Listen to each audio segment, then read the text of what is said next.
예수 그리스도 안에서 그분의 은혜와 평강이 함께 하셨죠. 예수 밖에는 평강도 없고 은혜도 없습니다.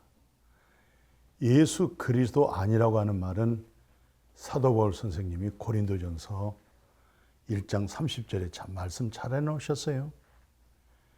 너희는 하나님께로부터 나와가지고 예수 안에 있고, 또 예수님도 하나님께로부터 나와가지고 우리에게 지혜를 주시고 의로움을 주시고 거룩함을 주시고 그것을 이 세상에서 우리에게 구원에 이르게 했다. 이것을 자랑이라. 다시 말하면 예수 믿는 믿음의 기독교 중요한 본질이 바로 간증이다 그래요. 그래서 예수 그리스도 안에는 평강이 있고 의로움도 있고 거룩함도 있고 주님의 나라가 있고 속죄함이 있고, 그래서 제가 인사할 때는 오늘도 예수 그리스도 안에서 평안하십시오. 또 그동안 예수 그리스도 안에서 평안하셨습니까? 그렇게 제가 인사를 했어요. 자, 오늘은요, 우리가 함께 이렇게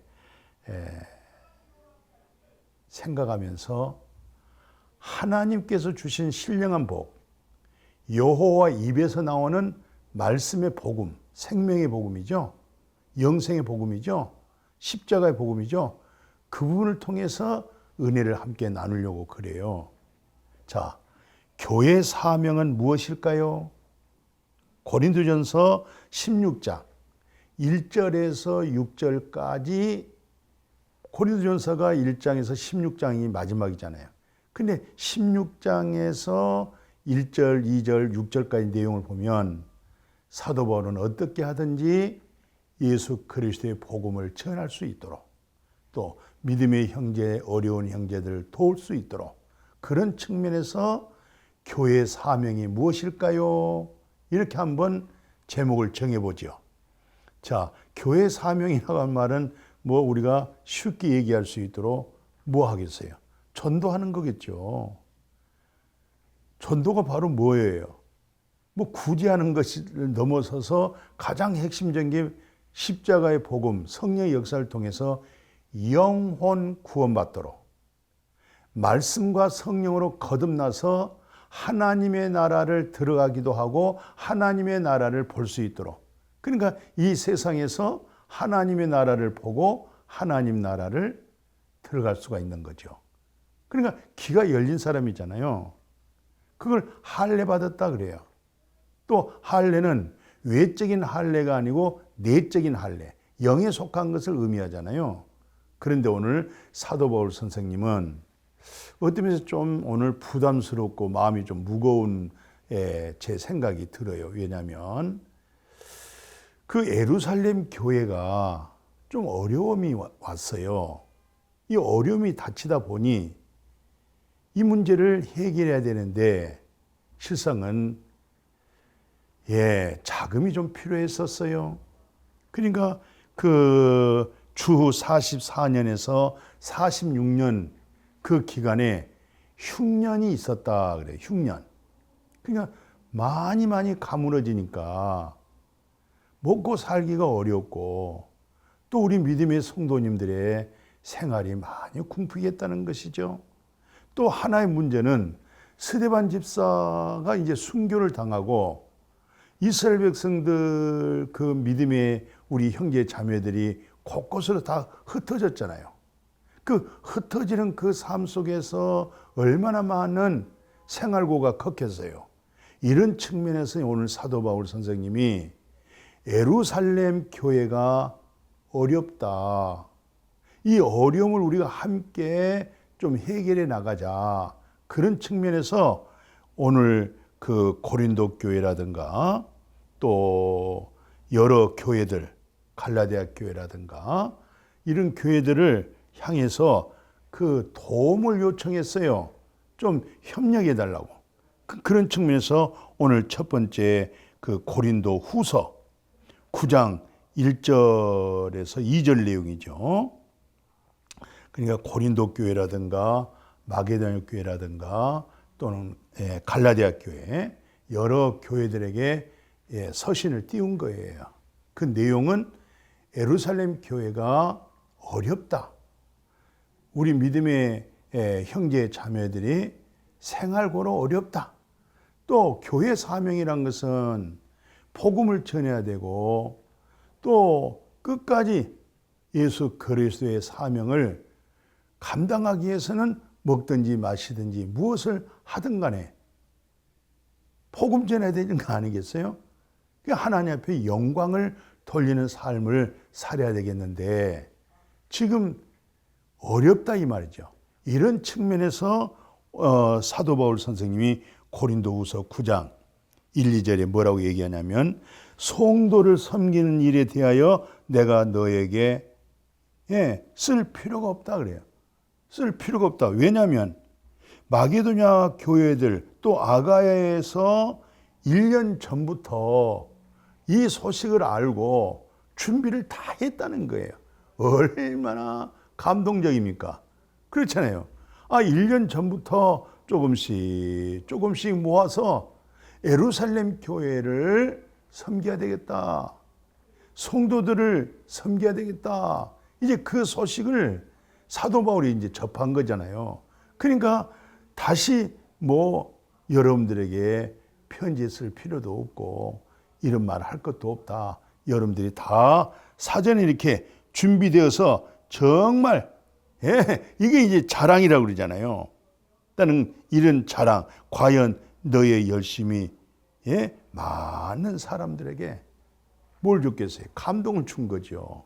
뿐만 아니에요.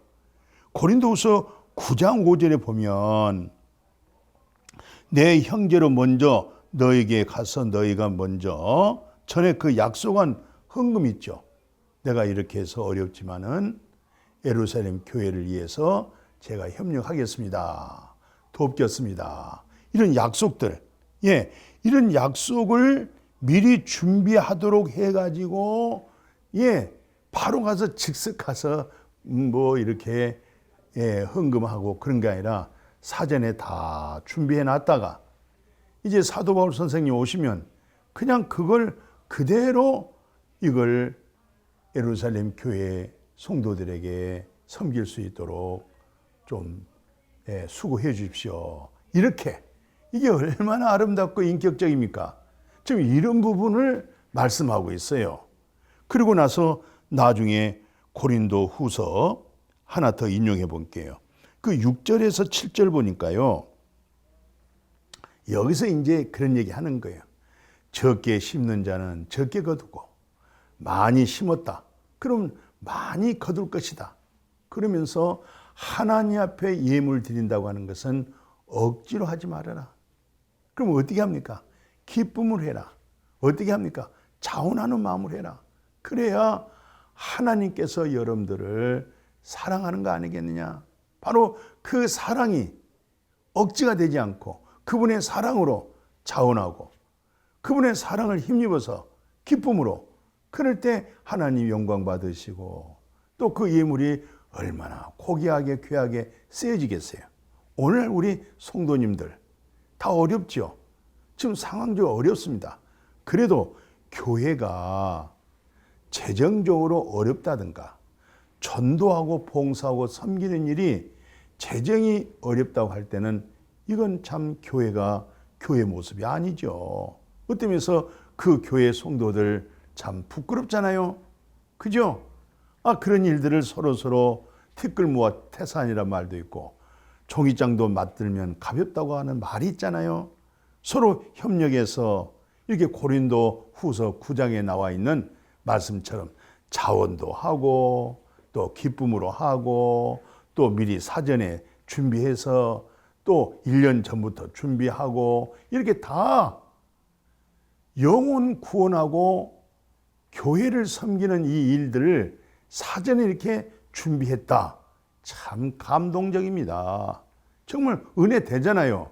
아멘이죠? 저도 참 은혜가 됩니다. 어떠면서 이 헌금 얘기가 솔직히 저에게는 마음이 무거웠지만은 오늘 이 말씀 속에 마음에 감동이 되고 은혜가 돼서 오늘 이 말씀을 함께 나누게 됐네요.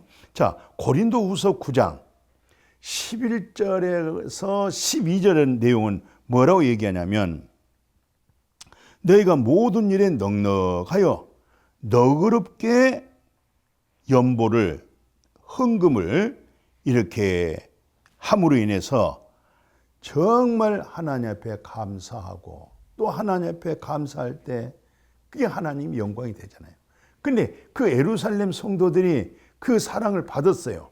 그 섬김을 받았어요. 그들이 보내주는 헌금을 받았어요. 예.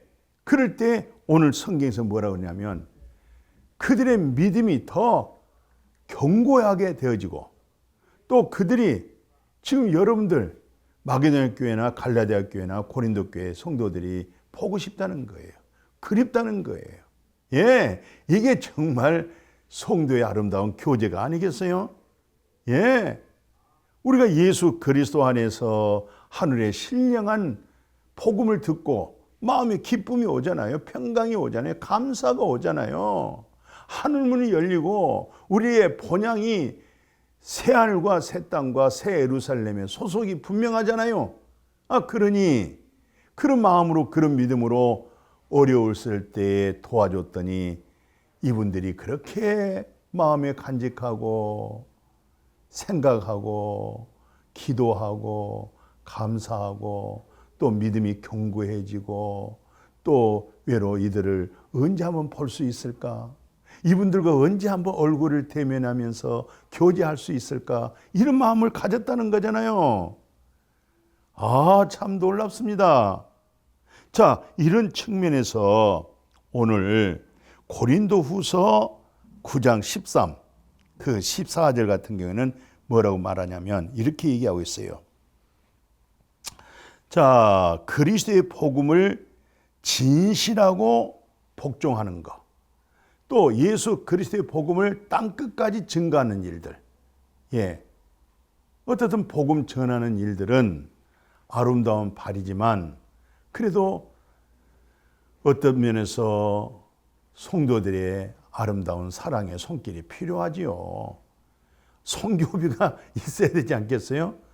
선교에 후원하는 사람들, 참 그리스도를 통해서 내 영혼이 은총 입고 중환제진 복고 받더니 그 어디나 하나님의 나라잖아요.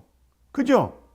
그런 하나님의 나라의 감사와 감격 속에서 이런 어려운 예루살렘 교회의 소식을 듣고 정말 신실한 마음으로 힘을 다해서 최선을 다해서, 또 이들이 또 어떠면서 고린도 교회가 가난하잖아요.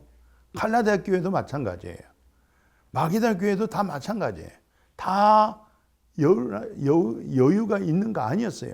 그러나 그 중에 예루살렘 교회는 흉년 들었죠. 또 스데반 집사로 인해서 많은 박해가 인해서 흩어지고, 그러면서 예수 그리스도의 믿음 하나 붙잡고 이곳저곳에서 살아가는 그 모습들을 생각할 때 눈물 나죠. 예. 예수 믿는 믿음 속에서 눈물 나잖아요. 감격스럽죠? 자, 그래서 오늘 고린도전서 16장 17절 그 18절에 하는 얘기가 무슨 얘기하냐면, 여기에 스데바나, 그 다음에 두 번째 부두나도, 세 번째 아가이고, 이분들 이름이 여기에 이제 말씀에 기록이 됐죠. 왜 이분들이 이름이 기록되냐면, 정말 사도 바울 선생님이 고린도전서를 16장을 마지막으로 정리하고자 할 때에 이 세 사람을 잊을 수가 없는 거예요. 이 성경에서 말하면 이분들이 그렇게 그 어려움을 해결해 줘서 여기서 하는 말이 그렇습니다. 마음을 시원하게 했다는 거예요. 예.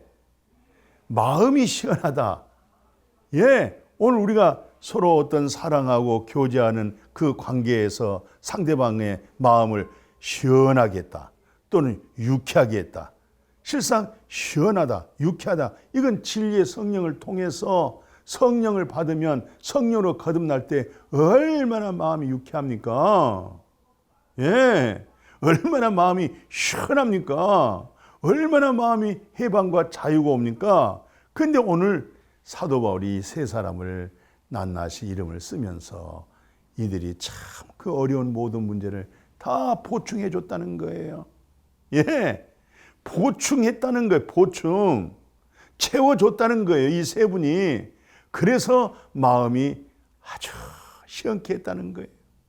예, 마침 여름에 얼마나 덥습니까? 예, 그 여름 더운 데에 보리타작 한번 해보셨어요? 그 보리타작할 때 참 껄끄럽고 날은 덥고 땀은 뻘뻘 흘릴 때 시원한 냉수. 예, 제 어린 시절을 생각나면은 아이스케키 장사가 그 보리타작할 때 아이스케키 장사가 와요. 그러면 그 보리를 얼마 퍼주고 그 다음에 아이스케키 사 먹잖아요.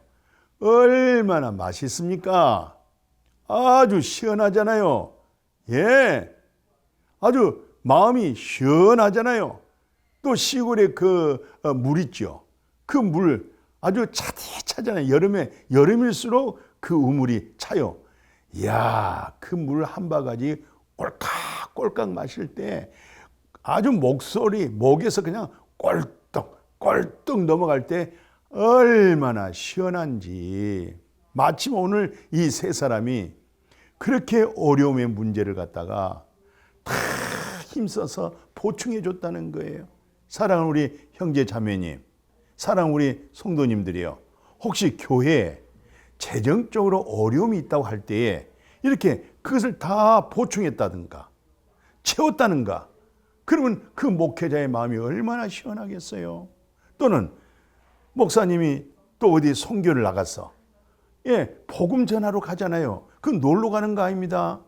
목숨 걸고 가는 거예요. 이태로운 거예요. 그런데 그런 선교의 모든 일들을 해나갈 수 있도록 채워줄 때 얼마나 마음이 시원하겠어요. 유쾌하죠. 그리고 오늘 고린도전서 16장에 디모데를 또 소개를 했어요. 여러분, 혹시 디모데가 여러분들과 만남이 된다고 하면 절대 디모데를 두렵게 하지 마세요. 디모데를 잘 섬겨주세요. 디모데는요, 나와 복음 전하는 일에 있어서 동력자입니다. 소중한 사람입니다. 귀한 분입니다.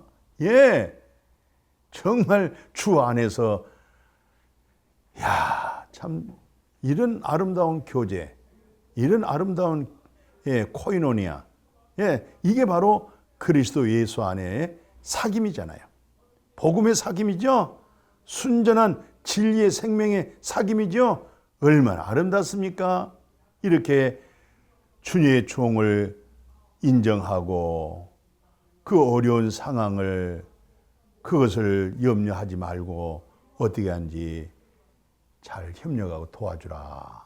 그런데 또 사도 바울 선생님은요, 마지막 글을 다 정리하면서 그 고린도전서 16장 한번 봐보세요. 브리스길라와 아굴라로 간 두 부부를 소개하고 있어요. 그리고 이 브리스길라 아굴라가 가정교회 목회를 하고 있잖아요. 그런데 이 브리스길라 아굴라 또 그 성도들이 아시아에 있는 모든 교회에게 다 1호의 말을 하는 거예요. 믿음에 굳게 섭시다. 세상과 타협하지 마시고 세상 속에서 생명의 복음으로, 생명의 소금의 맛으로 천국의 맛을 냅시다. 예, 근데 이 브리스길라 아굴라를 뭐라고 얘기했냐면 성경 가운데 보니까 로마서 16장 3절 4절에도 이 브리스길라 아굴라에 관해서 소개했어요. 뭐라고 소개하냐면 저 브리스길라 아굴라 두 부부는 내가 복음 전하는 일이 있어서, 사도 바울이 복음 전하는 일이 있어서 자기 목을 내놨다는 거예요. 예, 목이라는 것은 하나잖아요. 육신의 생명은 하나잖아요. 둘이 아니에요. 간이야 둘이니까 하나 띄워줄 수 있고 또 하나는 가지고 살 수 있지만은 목숨은 그냥 딱 하나예요. 그 목숨 하나를 사도 바울이 복음 전한 일이 있어서, 사도 바울이 선교한 일이 있어서, 사도 바울이 교회를 섬기는 일이 있어서 목을 내놨다는 거예요. 이보다 더 크고 놀라운 사랑이 어디 있겠어요? 너무 감동이 됩니다. 너무 은혜가 됩니다. 이게 바로 우리가 교회를 이 세상에서 하나님의 거룩한 말씀으로 보존해 나가고 끝까지 교회를 지켜나가고, 이게 교회 사명. 교회 사명이 뭐겠어요? 복음 전하는 것이죠. 또 어려운 성도들을 또 돌보고 섬기고 믿음에 굳게 세워나가게 하는 거, 예? 이거 교회 사명 아니겠어요? 오늘 이 교회 사명 속에 나타나는 이 어려운 예루살렘 교회를 마게도냐 교회가, 고린도 교회가, 갈라디아 교회가, 또 몇몇 사람들을 그렇게 시원하게 하고, 또 프리스길라 아굴라가 그렇게 십자가의 복음, 구원의 복음, 예수 그리스도 복음 외에는 구원 없어요. 이 세상에서 천하를 줘도 목숨과 바꿀 수 있는 건 없잖아요. 영원한 생명을 주신 것은 돈입니까? 권세입니까? 명예입니까? 이 세상 그 어느 것도 그 생명을 줄 수 없잖아요. 근데 예수 그리스도만이 우리에게 생명 줬잖아요. 아들이 있는 자에게는 생명이 있잖아요. 그 아들 안에 우주 만물을 창조하신 하나님, 삼일체 하나님이시죠?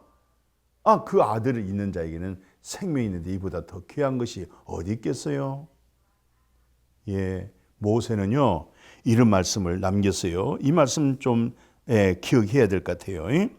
신명기 15장 9절 하반절에서 10절에 보니까 내 궁핍한 형제를 악한 눈으로 바라보며 아무것도 주지 아니하면 그가 너를 여호와께 호소하려니 그것이 네게 죄가 되리라.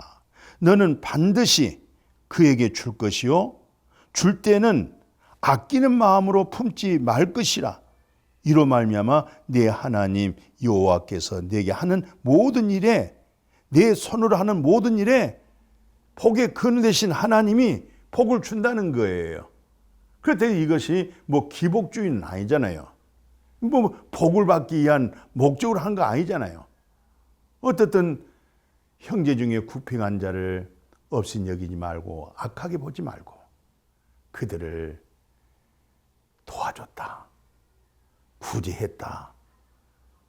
내 안에 계신 그리스도로, 내 안에 계신 하나님 의로 내게 사는 것은 그리스도시요 착한 일을 시작하신 이가 그리스도시잖아요. 그분으로 하여금 이들을 도왔다 할 때 여호와께서 너의 손이 하는 일에 복을 주시고 여호와께서 너에게 사랑한다. 아멘. 자, 마지막으로 또 이런 말씀이 있어요. 뭐라고 말하냐면 15장 11절입니다. 신명기죠. 땅에는 언제든지 가난한 자가 그치지 아니하였으므로 내 땅에 내 형제 중 곤란한 자와 궁핍한 자에게 내 손을 펼쳐라. 이 땅에는 언제나, 이 세상은 과거고 현재고 미래고 항상 이 세상 살아가는 사람들 속에는 궁핍한 자가 있다는 거예요. 어려운 자가 있다는 거예요. 그들에게 내 손을 펼쳐라. 아멘. 그리고 솔로몬은요 이렇게 얘기해요. 흩어가지고 이렇게 구제하여도 더욱 부유하게 되는 일이 있나니 과도하게 아껴도 어떤 면에서 가난하게 될 뿐이다. 구제를 좋아하는 자는 부족함이 없다는 거예요. 구제 좋아하는 사람 부족하여질 것이 없다는 거예요. 그러나 구제를 좋아하지 하는 자, 구제를 안 하는 사람들은 외로 아낀다고 해서 그 아낀다고 하는 그 아낌이 결코 부여질 수가 없다는 거예요. 그러면서 우리에게 주신 말씀입니다. 남을 윤택하게 하는 자, 남을 윤택하게 한다. 남을 살찌우게 한다. 하나님의 덕을 세운다. 그러면 여호와 하나님께서 너를 윤택하게 하리라. 너에게 살찌우게 하리라. 신령한 복으로 너에게 채워지리라. 그래서 사도 바울 선생님은 갈라디아 6장 8절에서 자기 육체를 위하여서 심었다. 그러면 썩어질 것을 거두죠. 그러나 성령을 위하여서 심었다. 성령을 위하여 심었으니 성령으로 하여금 영생을 거둘 것이고 성령을 통해서 구제했다. 성령을 통해서 베풀었다. 성령을 통해서 남을 윤택하게 했다라고 하면은 그건 바로 뭡니까? 성령의 열매로 하여금 그게 바로 하나님의 나라 자기에게 큰 상이 되는 거 아니겠어요? 그게 그리스도의 성품입니다. 그리스도의 마음입니다. 그런 분들은 신의 성품된 진리의 성령으로 충만한 사람들이죠. 그분들은 말씀으로 채워져 있는 사람들이에요. 오늘 이 말씀을 통해서 진정한 교회의 사명이 무엇인가 이 사실을 깨달았어요. 우리가 소속되어 있는 교회 재정적으로 어려운 것 그거 기도하면서 서로 그런 일을 메꿔가면서 교회가 재정이 바닥나면 안 돼요. 교회는요 선교해야 돼요. 영혼 구원시켜야 돼요. 그러면서 구제하는 목적이 뭡니까? 영혼 구원이잖아요. 세상 사람처럼 무슨 사회복지 구제 그것이 아니잖아요. 우리는 넘어서는 거예요. 궁극적인 목적이 뭐예요? 영혼 구원시키는 거예요. 영생 얻게 하는 거예요. 하나님 나라 들어게 하는 것이죠. 이게 어떤 면에서 교회 사명이 아닐까요? 이런 교회 사명을 오늘 한번 생각해 보면서 내가 섬기고 있는 교회 재정적으로 어려움이 없는가 생각하면서 기도하면서 그런 마음을 품으면 얼마나 하나님이 사랑하겠어요? 얼마나 또 하나님이 복을 주시겠어요? 귀복적인 것은 아니지만은 뭔가 우리가 귀복주의적인 믿음은 아니지만 이런 그리스도 안에서 주를 통해서 맺은 열매를 통하여 요 하나님이 기뻐 또 기뻐 왜 복을 안 주시겠어요? 그 나라와 그가 이루어졌는데 왜 복을 안 주시겠어요? 이런 믿음으로 함께 살아갈 수 있기를 주님의 이름으로 축복합니다. 아멘. 거룩하신 하나님, 오늘 교회 사명 무엇인가 함께 생각했어요. 내가 소속되어 있는 교회 정말 영혼 구원을 위해서 땅끝까지 예수가 그리스도시여 생명의 복음, 십자가의 복음을 전한 일이 있어서는 반드시 선교비가 필요합니다. 이런 일을 통해서 살아간 성도들의 장막을 복되게 해 주옵소서, 부유하게 해 주옵소서, 그리고 어떻게 하든지 이 사명을 감당하기 위해서 믿음 생활하도록 축복하여 주옵소서. 감사하며 거룩하신 예수님의 이름으로 기도드렸습니다. 아멘.